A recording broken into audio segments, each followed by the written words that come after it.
sana yang tertulis ke Gianyar kan gitu. Jadi kan saya mau bongkar di Gianyar gitu kan. Jadi saya belok kiri, turun dari jurang ini, memang udah perasaan saya sudah tidak enak sudah gitu kan. Apa ini kok cumbang? Beda ya katanya. Nah, jadi sempat ngerim saya di tengah jembatan ngerim. Saya oper persenalan ke satu gitu kan. Nah, saya pikir tanjakannya tinggi atau panjang kan gitu. Begitu sampai setengah di tanjakan itu sudah sampai sempat saya zigzag mobilnya. Udah zigzag miring, injak rim. Saya minta bantuan sama orang yang lewat. Jadi kebetulan ada Polantas lewat. Diganjalkan saya. Diganjalkan. Jadi saya coba usahakan lagi untuk naik. Tidak bisa. Jadi saya mundur, lepas rem, udah jebol rem. Jadi orang di belakang banyak sepeda motor.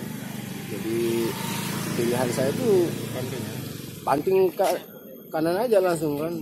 Saya ambil rumpun bambunya itu. Kalau saya luruskan ke belakang, kalau tidak kena itu besi jembatan, orang yang di belakang ini muat apa nih Mas? Muat aqua ya? Rencananya dibawa ke wilayah dari mana Mas? Dari Mambat. Dari Mambat. Baru 2 hari mengendarai mobil ini. Sebelumnya mengendarai apa?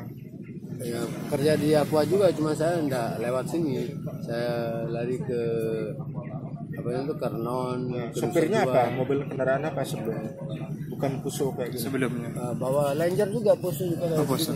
Yang ini baru 2 hari bawahnya. Yang mobil ini. Ini baru yang ini baru 2 hari yang ini saya bawa.